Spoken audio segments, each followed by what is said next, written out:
최근 태국 기온이 50도에 육박한다던데 날이 더워서 태국 총리의 정신도 나간 건지 자꾸만 헛소리를 하고 있는데요. 한국이 여전히 태국 불법 체류자에 대한 단속을 멈추지 않고 의심스러운 태국인들을 입국 거부하자 또 헛소리를 했습니다. 한국이 태국인들을 막는 이유가 한국은 원래 미개하고 멍청하다며 짐승처럼 폐하 말을 듣는다는 얘기가 유명하다고 발언을 한 것인데요.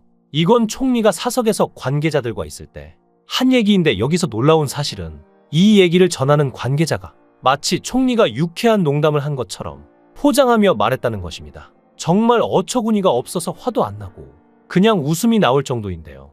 해당 기사가 태국 뉴스에 나오자 총리는 해명하지도 않고 심지어 태국인들마저도 그냥 농담인데 왜 이렇게 심각하게 반응하냐며 오히려 한국을 비웃는 모습을 보였죠. 상식적으로 농담이란 받아들이는 사람이 기분 나쁘지 않아야 농담인 건데 불쾌하고 기분 나쁘게 만드는 게 농담인가요?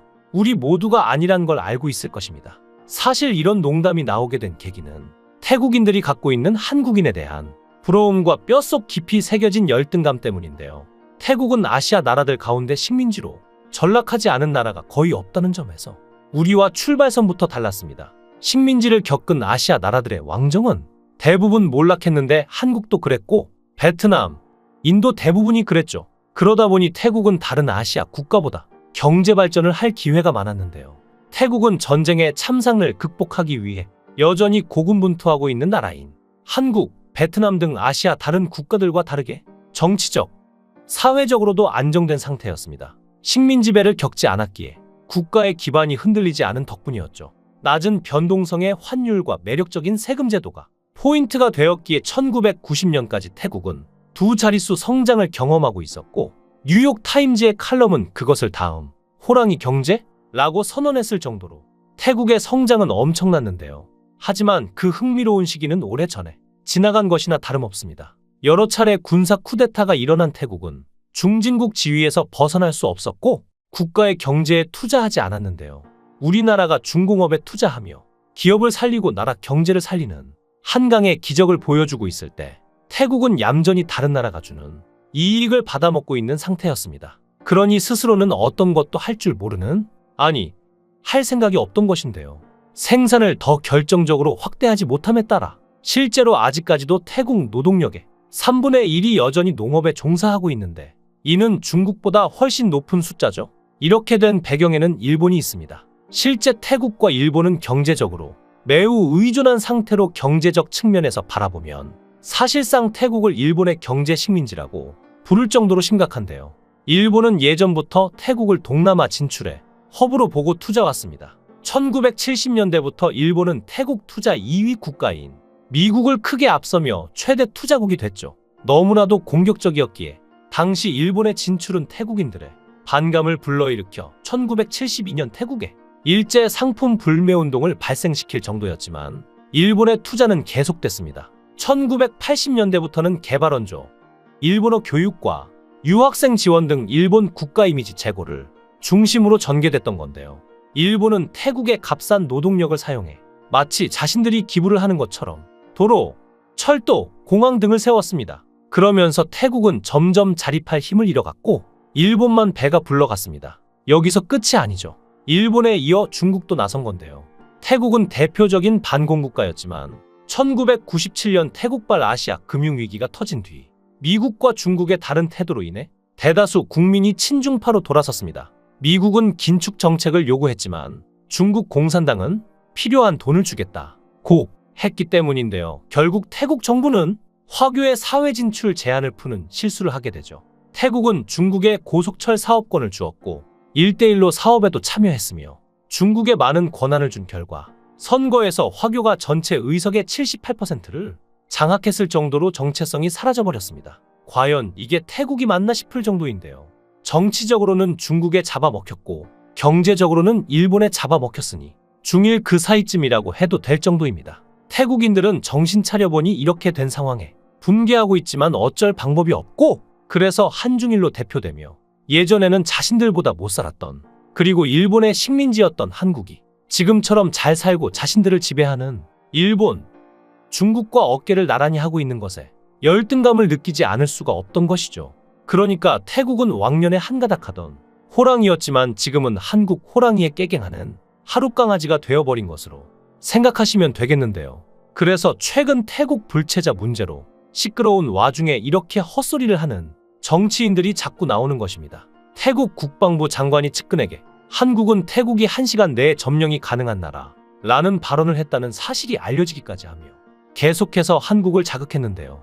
중국과 연합훈련을 하게 되면서 세계적인 관심을 한몸에 받게 됐고 여차하면 중국의 도움을 받을 수 있다고 판단한 건지 국방부 장관은 태국의 군사력으로 언제든지 한국을 제압할 수 있고 서울은 1시간이면 날려버릴 수 있다고 주장한 것입니다. 불체자로 인해 마약 문제로 골치를 섞고 있는 한국의 분노를 잠재우긴커녕 더욱 분노를 사게 될 수밖에 없는 발언이죠. 실제로 태국과 중국 공군은 합동 군사 훈련을 하고 있습니다. 중국과 태국은 코로나 기간 2년을 제외하고는 2015년부터 해마다 공군 합동 훈련을 실시해왔죠. 지난 2022년 태국 국방부 장관은 중국을 찾아 중국과 태국은 한 가족처럼 가까운 사이라면서 유대를 과시하기도 했는데요. 심지어 태국은 잠수함에 이어 장갑차와 전차 등 중국산 무기를 대거 사들이기도 했죠. 태국은 미국의 오랜 우방이지만 지난 2014년 쿠데타로 집권한 프라유 정권은 상대적으로 중국에 밀착하는 행보를 보였는데요. 중국과 태국은 한 가족이라며 수교 50주년을 앞두고 양국 관계는 새로운 역사적 시작점에 있다는 말과 함께 서로의 관계가 끈끈함을 과시했습니다. 심지어 중국인들을 향해 무비자 입국을 허용하며 종지부를 찍고야 말았는데요. 태국의 총리는 중국을 큰형이라고 칭했는데 중국과 태국은 형제나 다름없고 중국이 큰형이라며 양국이 서로 의지해야 하고 태국은 큰형 중국에 의지해야 한다고 말했을 정도로 현재 태국은 중국에게 의지 중입니다. 그래서 그런 걸까요? 태국은 중국과 마치 자신들의 군사력이 매우 강화된 것으로 착각을 하고 있는 상황이라고 보이는데요. 태국이 주제 파악을 못하고 한국을 무시하는 이유를 두고 일각에서는 그동안 한국이 태국에 한없이 관대했다 보니 한국을 만만하게 보는 것이 아니냐는 얘기까지 나오고 있습니다. 그래서 진짜 태국 국방부 장관의 말대로 태국이 1시간이면 서울을 침략하고 하루면 한국을 전멸시킬 수 있을까요? 애초에 어린 반푼어치도 없는 소리입니다. 한국은 약 55만 명의 현역 군인을 보유하고 있으며 그중 상당수가 육군이죠. 게다가 한국은 대부분의 성인 남성이 군 복무를 하고 있거나 했던 경험이 있는데요. 그에 비해 태국군은 약 36만 명의 현역 군인을 보유하고 있죠. 또한 2023년 기준으로 한국의 국방 예산은 약 430억 달러인데요. 이는 한국이 국방력 강화를 위해 많은 자원을 투자하고 있다는 것을 보여주고 있죠. 그러나 태국의 국방 예산은 약 70억 달러로 한국에 비해 상당히 적은 편입니다. 마지막으로 한국은 현대적인 무기 시스템을 보유하고 있으며 자체적인 무기 개발 능력도 상당히 발전했는데요. 한국은 K2 전차, K9 자주포, FA-50 경공격기 등 다양한 첨단 무기 체계를 운영하고 있죠. 또한 한국은 탄도 미사일과 잠수함, 첨단 전투기 등을 보유하고 있어 전반적인 군사 기술 수준이 높은데요. 하지만 태국은 미국, 중국, 러시아 등 다양한 국가에서 무기를 수입하고 있음에도 군사 기술 수준은 한국에 비해 낮습니다. 태국의 주요 장비로는 구형 전차와 장갑차, 헬기, 일부 전투기 등이 있지만 그것을 수리하고 생산하는 능력은 없으니 전적으로 외국에 의지해야 하는 형편이죠. 이런 수치로 비교만 해봐도 전반적으로 태국의 군사력이 한국에 비할 수 없는 정도라고 볼 수 있는데요. 그렇기에 태국 국방부 장관이 한 발언은 정말 사태 파악을 못하고 한 경솔한 발언이라고 볼 수 있는데요.